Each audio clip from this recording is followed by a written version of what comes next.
time to start the meeting. This is also going to be live streamed on YouTube, which should be starting any moment here. No, we're not on mute. We're not on. Why are we not on?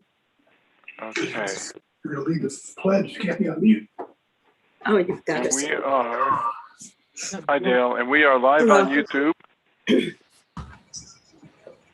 So I'll introduce myself. I'm Harvey Ferdman. I'm chair of the Maryland Heights Township Democratic Club. And we have with us my co-conspirator in these meetings, Florence Pullen, chair of the Creve Coeur Township Democratic Club. And I'm going to turn the meeting over to Florence for introductions. Thank you, Harvey, and good evening, and welcome to our May meeting. As Harvey said, I'm Florence Pullen, chair of the Creve Coeur Township Democratic Club, and Harvey, you know, is of the Maryland Heights Democratic Club. And let me apologize for you all not seeing my picture. It's just that I can't see very well tonight because of an eye incident I had today. But anyway, we want to welcome you to our May Township meeting. And as some of you know, already know that the clubs have been meeting together for several years and enjoying and planning wonderful speakers on various topics. And we welcome any suggestions from you all for as topics for discussions are concerned, as well as speakers. We are especially grateful for you attending and participating in our township meeting, especially during this pandemic. Now, we will have the committee woman, Dale Steinberg of the Maryland Heights Township Democratic Club, lead us with the Pledge of Allegiance.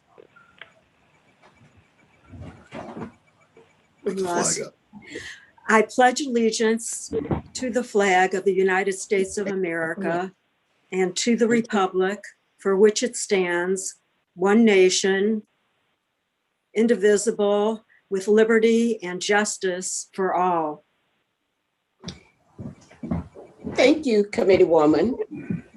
Before we continue with our meeting this evening, I have a few housekeeping concerns. If you have questions for the speaker tonight, please put them in the chat. Cindy Jackson will be in charge of taking your questions and relaying them to the speaker. Also, we have our media specialist, Alan Dalt. He is helping with the technology this evening. And if you would mute your phone, I guess he would mute your phone so that we don't have any interference. Now, the next thing is we're going to have Harvey Ferdman, as he mentioned, chair of the Maryland Heights Township Democratic Club, recognize our elected officials and guests. And afterwards, Harvey, you will introduce our speaker for tonight. Thank you. Thank you. So what I'd like to do on Zoom, it's a little hard to find everybody. So if you are an elected official, current or past, and also if you're running for office, if you would raise your hand, and I will call on you as I see you in the Zoom gallery and ask you to introduce yourselves. Let's see, Kevin Seltzer. Hi, I'm Kevin Seltzer, Parkway School Board. Excellent, thank you for your service. Who else do we have? LaDonna, would you like to introduce yourself? Hi, State Representative LaDonna Applebaum. I serve the Fighting 71st, and it's good to see everybody here tonight. Excellent, thank you. Nicole? Good evening, everyone. Councilwoman Nicole Greer from the City of Creve Coeur. Excellent, Thank you. Spencer? Hi, Spencer Toder. I live here in all of that. I'm running for U.S. Senate. Excellent. Thank you. Hopefully we'll have you on a future meeting when we have all the Senate candidates on. No, I would love that. Thank you. Annie Marshall. Hi, I'm Annie Marshall. I'm on the Board of Trustees for the St. Louis Community College. Thank you. Tracy. Hi, I'm Tracy McCreary, State Representative in District 88. Excellent. Thank you. Anyone else? Let's see. Do I see more hands? Margot. Yeah, I'm Margot Martin, former alderperson and former mayor in the city of Frontenac. Thank you. Our reach is expanding. Anyone else that I have missed, if you would unmute yourself and Bill Otto. Bill Otto. Hi, I'm Harvey Ferdman. You guys know who I am. You ought to smile when you say that. We miss you, Bill. Oh God, I don't know if I missed that though. I got to be honest with you. What a mess! What a mess! Okay, well, thank you, former two-term state representative and congressional candidate. Prior congressional candidate. I'm not announcing anything here tonight. No, previous congressional candidate. Harvey, Okay. you can announce whatever you want. I'll be your campaign manager, okay? Yeah, no, I'm not going to run for Congress at this time. Okay, but I am actually, my name has been submitted as one of the representatives from the 2nd Congressional District to be on the statewide redistricting commission for the House of Representatives districts. Myself and Sally Barker have had our names submitted, and the governor gets to pick between the two of us, and we'll see how that goes. So I may be serving on that commission. Okay, so with that, I would like to introduce Michael Butler, Chair Butler. I do want to just take a moment and show you my, I need to get me on the screen here somehow so I can see that I'm doing this right. Hold on a second. There I am. I want to show you my shirt. You all probably remember that although Missouri seems to be reluctant to elect Democrats, we have statewide defeated right to work, which is a Democratic principle, and we also have passed Medicaid expansion despite what happened in the legislative session this time around. Maybe that gives us more fuel for them to elect Democrats because the legislature seems to consistently want to overturn the will of the voters. But in any case, the voters seem to be okay with our issues, but yet they don't elect Democrats. So with that, I'd like to introduce our speaker for tonight, our new chair of the Missouri Democratic Party, Michael Butler. He served as a state representative in the Missouri House from 2013 to 2019. He was elected the Recorder of Deeds in the city of St. Louis in 2018, and also served as the chairman of the St. Louis Democratic Central Committee in the city. Chair Butler and Vice Chair Genevieve Williams want to build a democratic infrastructure around the state to engage local communities across the state. And with that, I will turn the meeting over to Chair Butler. And thank you for being here tonight. Thanks for having me. Thanks. It feels like a little reunion here, man. I got a lot of my old buddies on the call here. So if you guys don't mind, for those, I hate this part but I got to acknowledge some of my old friends. Of course, starting with Bill Otto. Guys, Bill Otto used to drive me back and forth to Jefferson City sometime when my car broke down 2 or 3 times our first session, didn't it, Bill? I was a young 26-year-old state rep, and I'm happy for, I can't call you Uncle Bill, but because we were like buddies, man. We were like almost best friend. So It's very thanks for kind always of you. being there Very for kind me. of you. I think I was twice your age, but you did a fabulous job. I got to tell you. Thank you. Thank you. And I see, of course, Tracy McCreary, who I served in the legislature. Thank you for, we were seatmates right next to each other for a long time. And Tracy, when you got to run for leadership, please do that this last time around. LaDonna Applebaum, of course, good to see you holding down the legislature. She got many years to come. So glad to be working with you.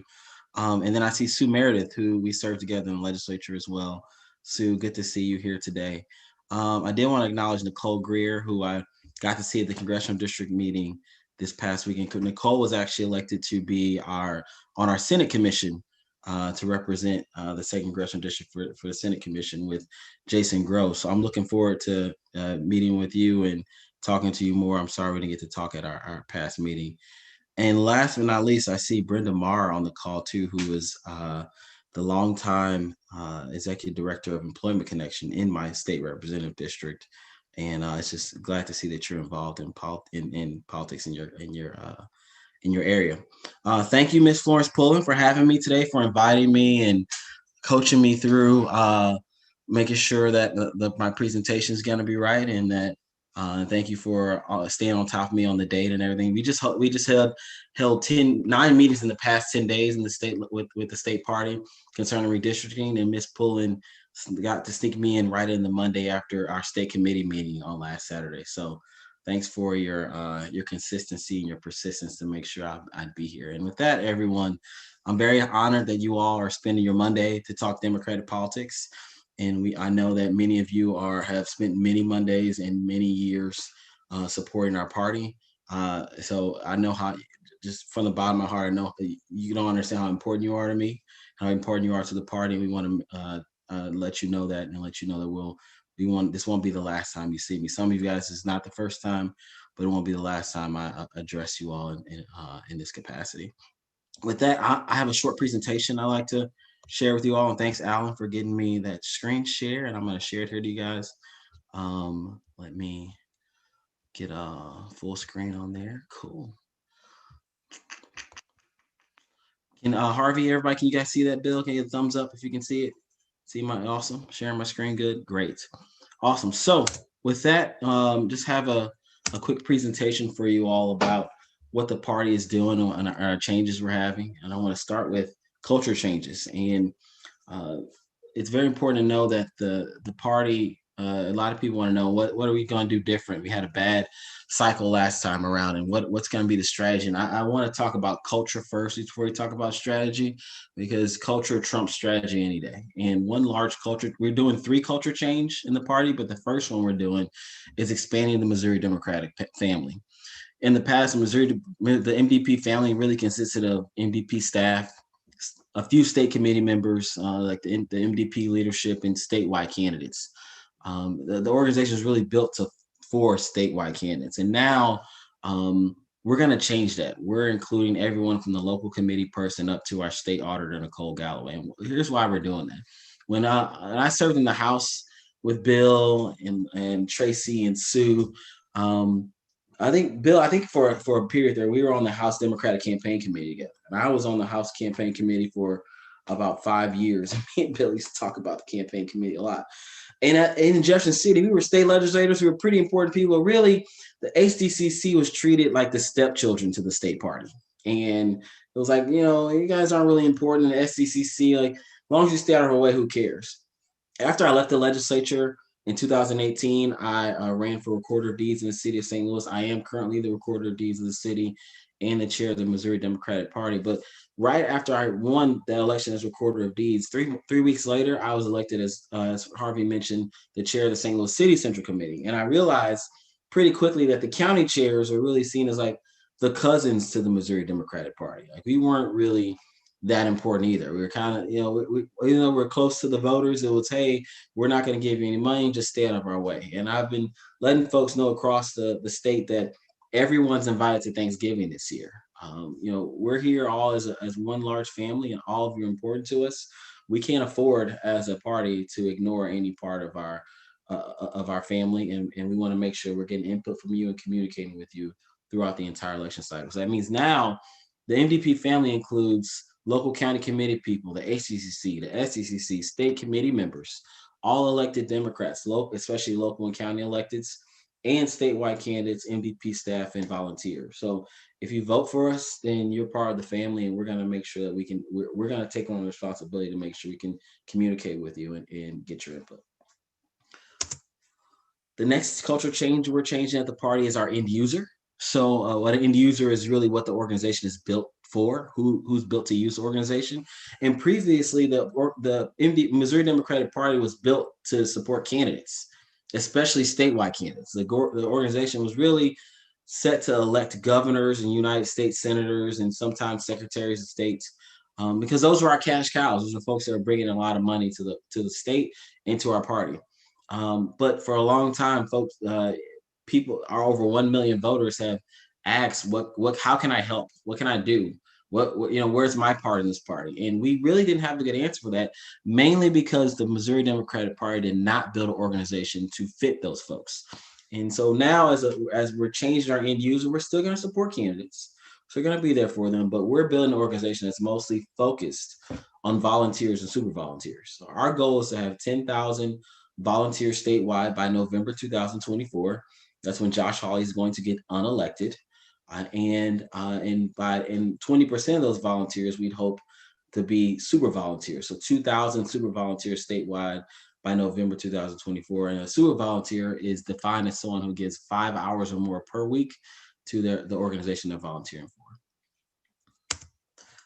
The last culture change we are working on is understanding and improving messaging and infrastructure. Over the past 6 months of being chair, I've heard a lot of folks talk about messaging. And, hey, we got to have a good message. And Democrats aren't good at core messaging. And, if we don't have a message, we don't have anything. And all that is absolutely true. It is true. But messaging is just half of the battle. And we understand that we have to build a good message, but also a good infrastructure. And why that's important is that our message at the party level and in politics is really our product. It is the product. It's very important to us. But the infrastructure will be our supply chain. And a product without a good supply chain does not get to any customers. It's not a success. And a good supply chain with a bad product is you just get bad messaging to your voters. We have to have both to be successful. And we want folks to understand the need for having a good message and a good infrastructure. And that infrastructure, quite frankly, is each and every one of you. It's folks, it's those volunteers, super volunteers. It's our local county committee infrastructure that's already in place by statute. It's state committee members and folks who we have over 1,000 elected officials and elected volunteers within our party that we have to access better and build a better infrastructure with. And we understand that that's just as important as us saying the right things. It's important that we do the right things as well. So we're going to build a good product, a good message, a good supply chain, and a good infrastructure, and we know that will create success for us. So all that culminates in one large strategy change. So that expand the MDP family, focusing on volunteers as an end user, and improving, understanding, improving messaging and infrastructure means creates a one large strategy change, which is decentralizing the party. And decentralization means for us is that we're going to open up several offices across the state. The goal is to have 10 offices, regional offices across the state by November 2022, and to have 20 offices by November 2024. And why is that important? Because in the past, the NDP usually hired a centralized staff in one location. Like last cycle it was KC-Mo, before it was Columbia, and a lot of cycles it was in Jefferson City. And we haven't actually had an MDP chair from the St. Louis region in at least 30 years. It's been a very long time, and there hasn't been a staff in St. Louis. Everyone assumed we built this huge staff in St. Louis where we have a lot of smart people. But we're going to have a smaller staff, about 4 to 6 people. We're going to change it. It'd be about 4 to 6 people centralized that'll work directly for myself. And then we're going to open and support 10 regional offices across the state that will be staffed by a regional director that is a local person who has won in that area before, who understands their region, that's going to make a long-term commitment. That person, and then we're also going to give some campaign funds to each of those local regions to make sure they're able to register voters, that they have everything they need to staff an office, and into, in some cases, make contributions to local organizations. With that, so we've been working, of course, let me step back for a second. We're working on decentralization. Our goal is to have those offices started and folks being interviewed in November 2021 this year. And we've been getting a lot of good feedback from the national DNC, who and some national organizations who are willing to fund that. And it's been it's been a very good process to learn that what folks have been talking about in the grassroots all across the state in this party for a long time, for over a decade, is now the plan of our new DNC chair, Jamie Harrison, who is very supportive of our plan here in Missouri to open regional offices and have statewide visibility. I do want to mention something we've been working on for the last really 3 months, but it culminated in lots of meetings over the last 2 weeks. And you guys see some familiar names on this list. And the redistricting is coming up, and every 10 years we're tasked with drawing new districts all across the state for the state house and the state senate. And all of our state legislators and former state legislators on this call know how important that is. We know the Republicans are going to cheat, and we know they want to cheat bad, and we know they want to gerrymander districts. And the truth is, Democrats just want to be fair. We want to draw fair districts. We know that we have a better shot just by being fair. So we've the process goes to where to keep representation all across the state. Congressional districts hold meetings, and those local committee people, legislative district chairs and state and county committee chairs select names to go to the state committee that will go to the governor, and then the state committee selects those names. Here are the names we selected from the congressional district nominees, and of course, as we mentioned before, Harvey Ferdman is will be on our. It's one of the names sent to the governor for our House Commission, and Nicole Greer, who's on the call, is one of the names for our Senate Commission. We will update this document just on Saturday. Update this list. On Saturday, we selected 10, also 5 for the House and 5 for the Senate nominees from the state committee. And I do want to just give kudos to any state committee members on the call and folks who've been around in this process. Our party held 9 congressional district meetings and a state committee meeting within 10 days, and they were very efficient. They were very informative, and we completed our constitutional duty 2 weeks early of the deadline because of how successful and how smart and just how good our people are all across the state. And that's something to be proud about.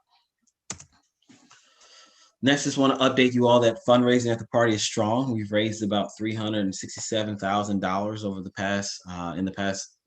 this calendar year so far. That's up 18% from 2 years ago, from this time in the cycle 2 years ago. We're doing very good, but that doesn't mean we're settling down. We've got a long way to go. And one thing I've learned from reading a lot about Stacey Abrams and her having a relationship with our organization is that there's a lot more money out there than what you expect, and that in order to be successful and for Missouri to ever be Georgia, we've got to set our heights larger than the $7 or $8 million budget that we've had in the past. We should have at least a $15 million budget in the next 2 years in order to flip the state around. And so that being said, we've taken advantage of some relationships we hadn't really watered before. We've originally planned one DC fundraiser with Congressman Cleaver, who's wanted to do a fundraising with the Missouri Democratic Party for at least the last 2 cycles, and we've taken him up on that. And our finance chair, who is Jim Cabell out of Southwest Missouri, took the liberty to schedule a second fundraiser for us with the National Teamsters Union, who's going to let us use their office in DC to hold a second fundraiser separate from Congressman Cleaver's. Our hope is to have a DC fundraiser. We will have our DC fundraiser October 17th and 18th, and then we'll raise as much money as we usually do from the Truman Dinner just in DC, hopefully that week. I mentioned before, the DNC has announced also when it comes to fundraising that they've committed to $23 million across the country to give to state parties. And there are several buckets that the Missouri Democratic State Party fits directly into to raise money. We'll be keeping you updated on those commitments as they come on board. We have to apply for a few grants, but we've been told that we're right in the fray and right in the middle of making we're a targeted state, for quite a few reasons for those grants. And last, the Truman Dinner, our largest annual fundraiser of the year, has been scheduled and will be for September 11, 2021 at St. Louis Union Station Hotel. Of course, we'd like to invite each and every one of you all to be there and participate in the Truman Dinner. We'll be rolling out speakers in the next month or so who's gonna be there. I'm really excited about some of the folks we have that we've asked to be there, and we're awaiting responses from. And of course, that's a very important part to our fundraising each year. And we really hope, if you can't be there, that you would help us with making phone calls and raising money and volunteer any way you can. So this last slide is just what we need a little help on. So we're still in what we call our research phase of the party until the end of this month, which means we're gathering all the research we need this first 6 months of the campaign cycle in order to last us for the entire 2-year cycle. And right now, 4 of the things we really need help on our highway sign list. We've been we've been collecting locations to put large billboard signs all across the state that give us visibility in areas where we usually don't have it in. Republicans really beat us on this every year, guys, in every cycle, and we're not going to be beat this time around as party chairs. It's not a low cost, but a middle cost way to make sure you have visibility all across the state, and we're going to make sure we're doing that game right. So if you have an area in St. Louis County that is a high traffic area and you think we could use a highway sign, especially somewhere in the 2nd Congressional District, maybe St. Charles area, Southwest County, we'd be glad to put that down and make sure that we have visibility in that area. Secondly, we're looking for a venue list. We have several meetings and events to hold, panel discussions, fundraisers for state legislators or for local county elected officials to hold all across the state. And we're collecting lists of venues that be willing to allow us to do these events for free. And we know that if we ask them early, we'll be able to take advantage of their other venue later on in the cycle. And same thought process around the friendly vendor list. Maybe there's someone who has AV equipment, or maybe they do graphic design, or they're just a musician who'd be willing to be a vendor of ours for free and give an in-kind donation for a fundraiser or a panel discussion. We are building those lists, and if you have any of that information, we'd be glad for you to share that with us and help build those relationships. And last but not least, county and local Democrats is another piece that we're researching very well and that we're very excited about. We actually have a strong bench in this state and of county and local Democrats. There are over 300 elected Democrats in rural Missouri. These are prosecuting attorneys, collectors of revenues, recorder of deeds. Many of them, these are current electeds. These are folks who've won with Trump on the ballot and after Trump has been about 2016, 2018, 2020, and they are still out there. And we just don't know. We haven't built relationships with them in the past. We don't have good contact information for them. And if there's anyone who would love to join the team that is gathering that information and making first contact with a lot of these county elected officials, we'd be glad to have you, because we know that they know about those first 3 things. They know about those friendly vendors, those good venues, and those highway signs in areas in rural Missouri. So if you guys like to help out with that too, we're more than happy. And how can you help out? That's probably you're asking. So contact me directly at michael@missouridems.org.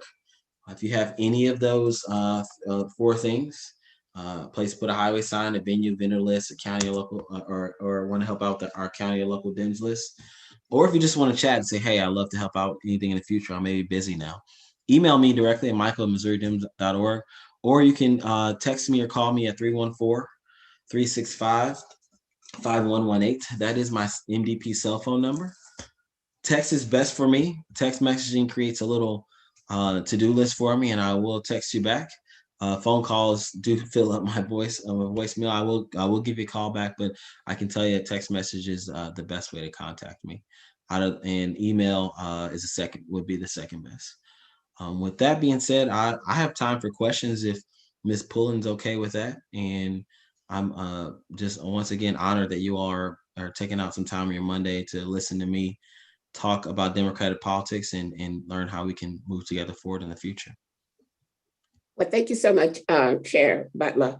You will, Sydney Jackson is going to check the chat and see the questions that are in there that she could relate to you. Cindy? Yes, so we have a couple questions so far. So the first question says, when will you go after the under-resourced community versus our grandparents and Gen Z progressives? I'm not sure if I understand the question fully, but maybe Chair Butler does, or we can have Justin try to clarify his question a little bit. I can clarify hi everybody. Hey, From what I've seen, the Democratic Party does not go after anybody that's not on the van list. And when you come in communities, urban or rural, north of Delmar, it's only people that's my grandmother's age. We don't have a lot of Gen Zs here, but it looks like the Democratic Party is led by the Progressive Party in my grandparents' age bracket. And the people that are Gen Zs or under-resourced or hard to get to, it's like they don't count except when they start to talk about data. So that's my whole thing. What will you all do to, because it sounds like, you know, you talk about product and all that jazzy stuff, but when you're leaving some supplies out in the barn, you can't have whole success. And we talk about equity. You all talk about equity. We never see it, you know? So I just want to know how you all going to change that, because you all will never beat the Republicans if you can't show something to the people that's going to help them. And you all have left us out since we got out of high school. I graduated in 1998. So how you all going to... I can definitely answer your question. So we're going to be reaching out to folks outside the van list starting in February 2022. So I can give you a direct month. And I agree with you, Justin. I think I've complained about this for years, but I've complained about it, but also I've walked the walk. And you know, I'm gonna quote in a sense. So I've complained about the fact that we focus just mostly on van folks, but in St. Louis City, where I've been elected before, I'm currently elected in the entire city, but in the state legislature, we kind of veer off the van quite a bit. A lot of African American elected officials tend to knock all doors, and then we do a lit drop on all doors, and then knock the ones that are on the van. And then in area, what Stacey Abrams has taught us is partnering with local organizations in Georgia, that you can end up knocking all those doors and driving folks out better. So our plan is to not run what is known as really in those under-resourced communities. And this is not just in the Black areas, this is in low-income areas in Southeast Missouri, in areas where we don't feel we have a strong foothold in Southwest or Northwest Missouri. We've been the party's been known to just show up the last month when it's called the GOTV time, to get out the vote time. And I've made it very clear that we're going to have our voters, and I call that running a Republican strategy in a Democratic election. And usually that's what Republicans do. They spend a lot of money in the last month. They try to blow up motivation because they have one issue voters, and they're able to connect with those voters really quickly. We have more educated voters who need more motivation, who need more time. And we have more success when we start early and move at a steady pace throughout a 9-month process. So our plan is to start in February, 9 months before Election Day. Start with voter registration. We'll have a 3-month span for voter registration. We have a 3-month span for voter education, and then we'll have a 3-month span for what I call voter motivation, which will end in GOTV in the last 2 weeks. So we're going to hit high schoolers. One thing we've not done very good at high schools, we're going to renew the College of Democrats all across the state as well. We're going to make sure we're focusing on college Democrats in those college town areas where it used to be our footholds and used to be a strong base for us, but aren't anymore. And then, of course, we're going to hit low-income areas to remind folks all across the state that we're the ones fighting for them. And there are some issues that we can agree on that don't have to do with so many social issues. So the answer is February 2022, and we're making sure we're prepared for that. We're beginning the planning and preparing for that now. With that being said, you got me feeling good over at that. My man, Justin.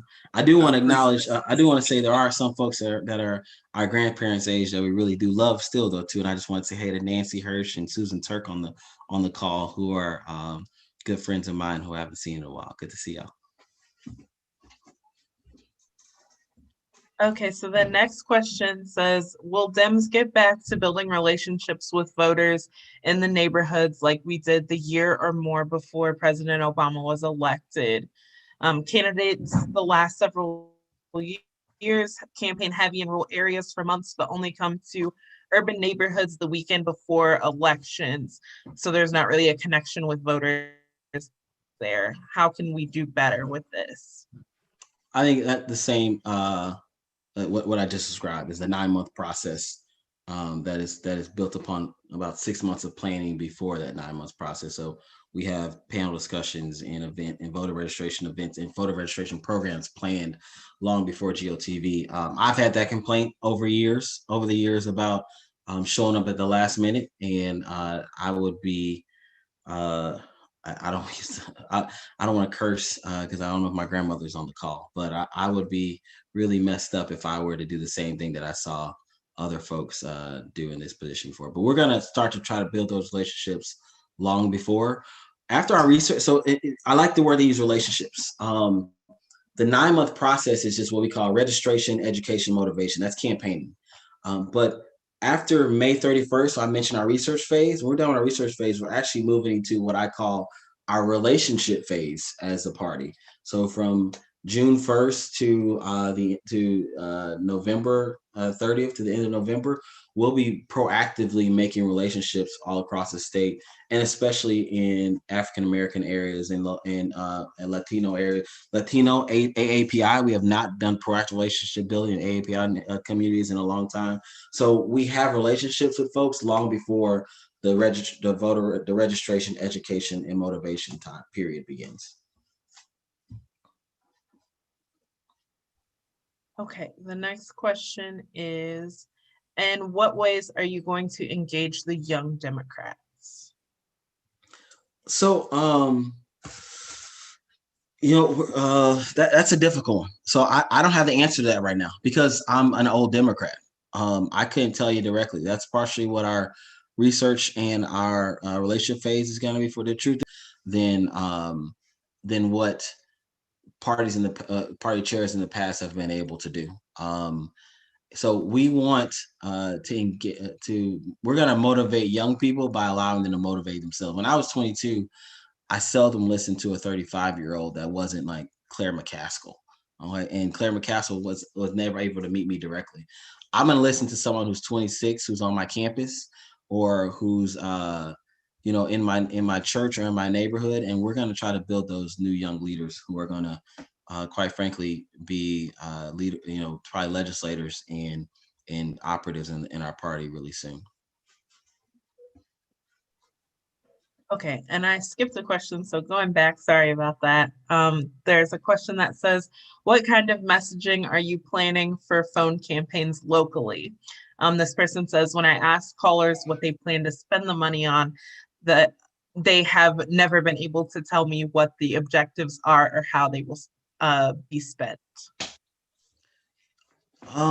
That's a two-part question, sounds like. What kind of messaging are we gonna, or was it messaging tactics? Is there someone who wants to explain a little more? Hi, I'm a registered Democrat and have supported Democratic candidates, actively in recent years. But when I get a call from the Missouri Democratic Party asking me for a donation, I don't think anybody has ever been able to answer my question, what are you working toward and how are you planning to use these funds? And I think that's really important for accountability.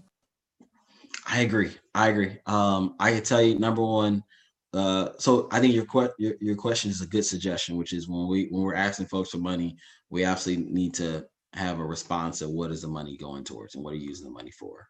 The second half is I can tell you right now, we're planning to use our money, number one, to build our infrastructure, to open regional offices across the state and increase visibility for Democrats in areas all across the state. And then two, we're not going to be using our money for TV ads in or high volume or high dollar things that really have been a waste of money for us. We're going to be focused on grassroots organizing. So that's the third thing with grassroots organizing. We're going to do highway signs, canvases. We're going to be creating volunteer opportunities and voter registration programs. Our plan is to be focused our money on voter registration, voter education, and voter motivation throughout the election cycle. And I'll make sure every caller I know has that kind of spiel. That's a very good point, Carl. Thanks. So the next question says, what organizations can we partner with to help elect our candidates? And they give examples such as unions, NEA, Sierra Club, etc. Those are good ones, but there are going to be tons and tons of organizations. I like to throw in Action St. Louis, the Urban League. I like throwing the NAACP, as well as Mo Wins. There are a lot of historic organizations or long-standing organizations in the party that are progressive or just Democrat-leaning organizations, issue-based organizations. But there are even more new organizations who are have a lot of good energy that have some of the same have some of the same vigor and the same following as some of our long-standing organizations. So I do want to, another thing that we're learning though is that we have a plethora of those here in St. Louis. I mean, there are probably 50 partner organizations that will do panel discussions, that will do events with, that we'll register voters with over the next year or so. But in rural Missouri, they have a lot harder time finding and partnering with those organizations, and they need our help to get to them. And where we can help them is that if you're a member of an organization here in St. Louis that is a statewide organization like the Sierra Club, there's a Missouri Rural Crisis Center that's worked on quite a few environmental issues. What we really need help on is if you're a member of a church denomination or a synagogue or a mosque, it's very important for you to help folks in rural Missouri get contact, partner with folks in your denomination with faith leaders. If you're part of a statewide like faith leader organization or a seminary, because then you can help our folks in rural Missouri connect to folks that otherwise wouldn't. They're very Democrat, but otherwise we need a little push to help some of our Democrats in those areas. But organizations are going to be partnered with organizations, going to be a big part of our success. And to speak to that a little bit more, as I close with that one, is we've really defeated a lot of Republican issues on the ballot, and we've passed Democrat issues on the ballot with a partnership between Democrats and Republicans. Medical marijuana was a partnership between Democrat elected officials and, I'm sorry, not Democrats and Republicans, it's Democrats and Democrat leading organizations. Medical marijuana was a joint effort between Democrats and Democrat leading organizations. Clean Missouri was absolutely pushed by progressive organizations, but Democrat elected officials getting behind it really pushed the voters over the top. We saw with Dirty Missouri in 2020 when Democrats weren't as a part of Democrat elected officials weren't a part of the center group, that Dirty Missouri ended up passing, and Clean Missouri didn't have the same push as it had back in 2018. I'll also say with defeating Right to Work on the Prop A ballot initiative, huge partnership between unions and Democrat elected officials. So we need our organizational partners. That's where the game is now. The Democratic Party is not the only game in town anymore. We just have just as strong as brand as everyone else. But we've got to partner with other folks, divide the labor, and make sure we're all working together well. And then I'm just going to go to this question because it's kind of a follow-up question to that same question. It says, now that the Supreme Court is taking up an abortion case, what about Planned Parenthood for 2022 for support? Planned Parenthood has always been a partner of Democrats, so I imagine that we'll be working with them. Okay, and then the next question is about strategies to work against Greitens. Strategies to work against Greitens. So I'd first like to say we don't know if Eric Greitens is going to be our opponent. So I do want to stress that it's important for us to work on ourselves first and build our organization strong first, and then we'll be prepared for Greitens. Like, completely honest, I think that Eric Greitens has a lot of negatives that we can bring to the forefront, but it's not going to, but I can tell you, I think it is not a good strategy to make an election about Eric Greitens. It's the same thing that Hillary Clinton did with Donald Trump in 2016, and it's a losing strategy to make an election about your opponent and not about yourself, especially in this state. So while we're going to raise a lot of money off Eric Greitens, and you guys will probably get emails from us reminding you how important it is to donate money, and folks across the country are going to be emailing them saying, we don't want this guy in the Senate. But when we're out in the public, we're going to make it 10% about Greitens, 90% about what we're going to do. And we can usually brunch off of what he's already done. Like, he was the governor who signed right to work. We're going to remind every Republican union member that so this is going to answer directly to your question finally as a politician, that that every Republican union member should not vote for Eric Greitens because of what he did to their union wages and in their union, and then had us spend close to $15 million to get it back. And then we're going to mind women how Eric Greitens feels about them, and how in a lot of the remind him of some of the scandals that happened while he was running for governor and while he was governor. And so that's going to be one negative strategy. Most importantly, we're going to let folks know how unprofessional Eric Greitens was the entire time he was governor. And I think that it will have quite a few voters that are going to remember how different our state was going from a Democrat to a Republican like Eric Greitens, and how professionalism changed from Nixon to Greitens, and how much he supported a lot of the craziness that was going on nationally. But after we do this, guys, I'm going to finish by saying this. Politics 201 tells you, this is politics sophomore year, says that define yourself before you define your opponent. And if we just make this campaign, if Greitens makes it to the final, to the general election, if we make this campaign about Eric Greitens, the next thing people ask is say, okay, well, Eric Greitens is bad to unions, bad to women, and bad professionally. Well, what are you? And if we don't have an answer to that, as one of the last folks said, then we're gonna have problems. So I'll make sure that we have an answer to those questions. The next one says, I love the messaging Missouri Democrats care because we deserve better. Will there be any other messaging? Absolutely. There'll be other messaging, but I think we gotta use more Missouri Dems care first. I think we have not scratched the surface of how much Missouri Democrats care, and so there will be more hashtags. There'll be some. I mean, we at one point we tried to. We were gonna put what was the Holly hashtag gonna be? Posh Josh, I think, was one thing we were gonna try to push. And then there was another.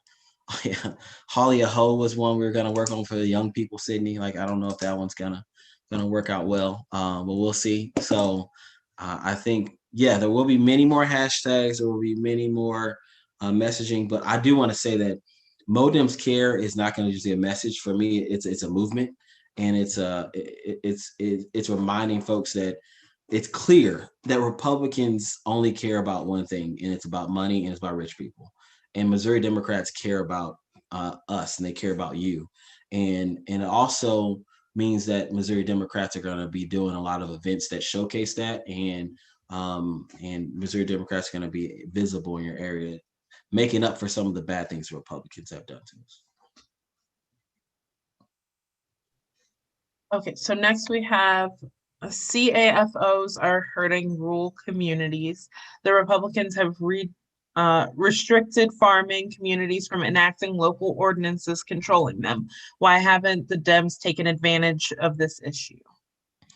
CAFOs are definitely an issue. It's definitely an issue that's good for us in rural Missouri. we have sent messaging out, but this is the point of difference between messaging and infrastructure. We've sent messaging last cycle surrounding CAFOs. Nobody ever heard it because we didn't have good infrastructure. We had the message, but it never got to our voters because we just didn't build it.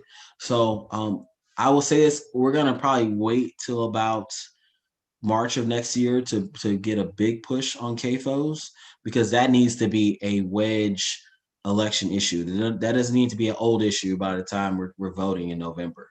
We want to make sure we're educating voters during the election cycle on CAFOs and on foreign ownership of land, because those are things that directly affect folks. And we're going to have to build relationships and be honest about who we're sending and building the infrastructure, be honest who we're sending that message through long before we do that in March 2022. So the point, yeah, we're aware. We're gonna strike it when the iron's hot. We're gonna strike the right time to remind rural voters who's on the right side of their major issues.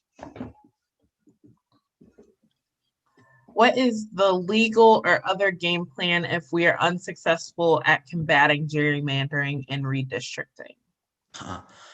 Good question. I can't go onto the entire strategy here on a public call, but what I will say is that we have a good strategy, and it has a lot to do with I gotta say the judiciary branch and the process that goes through the judiciary branch.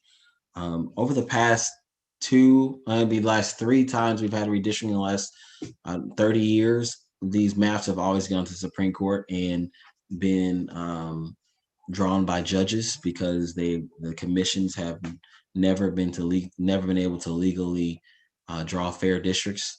So we're prepared for that process, and we're prepared to drop legal crumbs throughout the process to make sure that when it gets to Supreme Court that they're going to draw fair maps for us. Okay, the last question that's in the queue as of right now is, how do we get renewable energy into low-income communities and housing? How can we help lessen the generational energy burdens that many families are suffering from?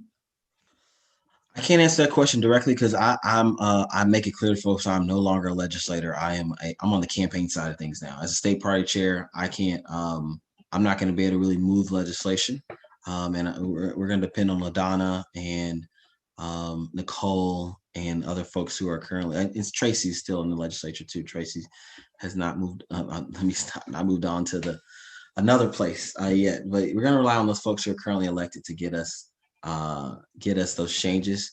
I think, of course, a lot of that has come through the federal government. There is a lot more incentives for environmental issues and for photovoltaics and renewable energy through the federal government, not so much the state government, and making sure those programs are accessible, which I can attest to absolutely will be in the Biden administration. They will be in the Trump administration. So my job is to remind people that it's going to be easier to happen with Joe Biden than it is with Donald Trump. It's easier to happen with Democrats in the majority in the legislature and in the state than with Republicans, and that those are possibilities when we have Democrats in Jefferson City for new funding from the state government. But I think I answered your question since that I couldn't tell you directly how it's going to happen, but I can tell you that it would be good messaging for us to remind folks on the campaign side where that progress comes from.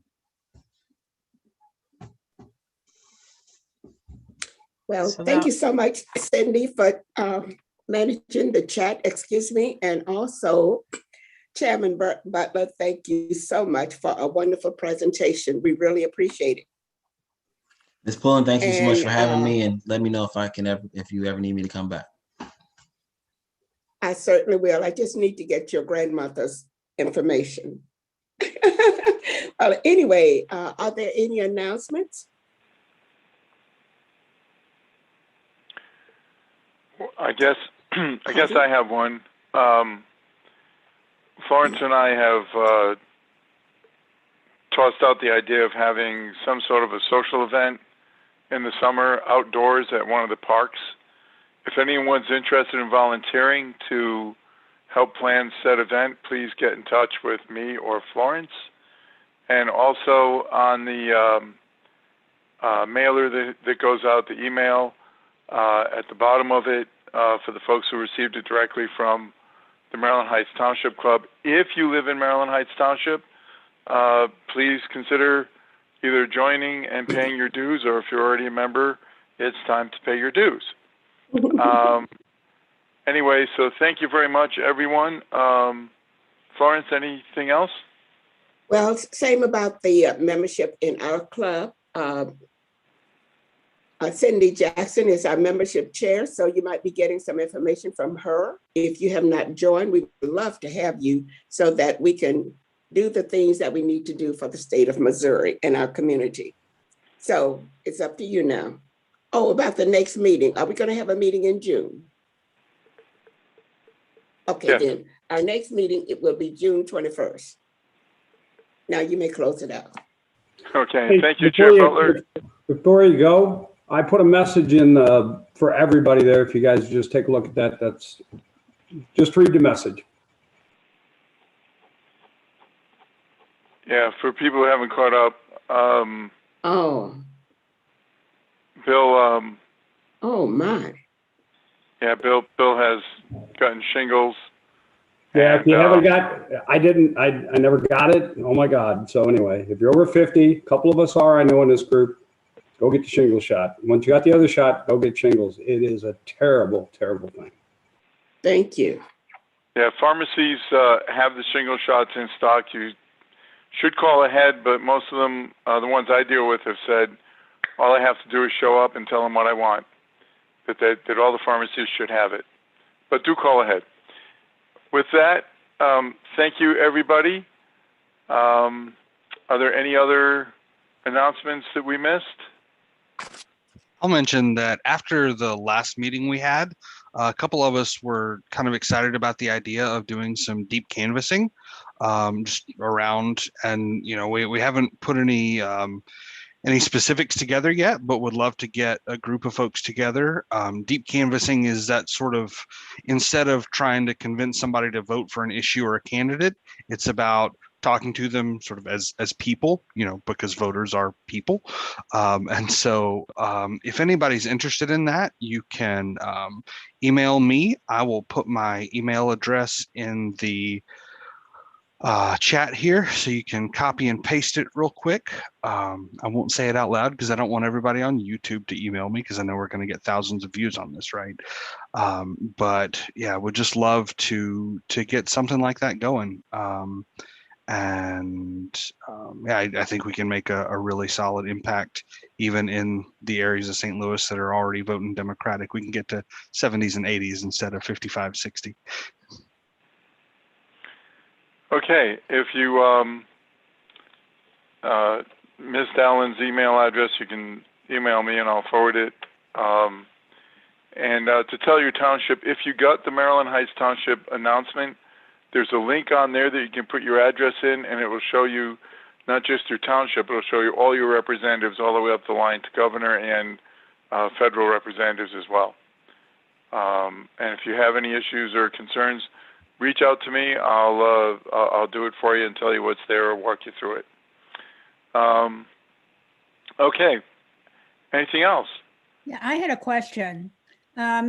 Does Spencer have any kind of information that we could get on him? Did you hear me? He gave his email address. Sorry, can you hear me? Can you hear me? Yeah. Yes. Yes. Okay, sorry. I'll put my email address and my my website in the chat, and I'd be happy to talk to anyone. Actually, if you click on the little floating head in the corner, it'll start a conversation with me that I respond to every morning. So I'll put the email address and the website in there. But thank you. Okay, and at some meeting to be determined, we'll have all the candidates. There are folks still declaring, so we're kind of waiting to give everyone a chance to declare and then have a forum. Anything else? Anyone else? Okay, with that, Chair Butler, if you're still on, thank you, and thank you for all of your new directions and initiatives. I think it's going to be beneficial for our party and our citizens of the whole state, Democrats and Republicans, independents, and others alike. And with that, I guess we'll close the meeting. So thank you, everyone, and see you in June. Thank you. Good night. Thank you. Good night.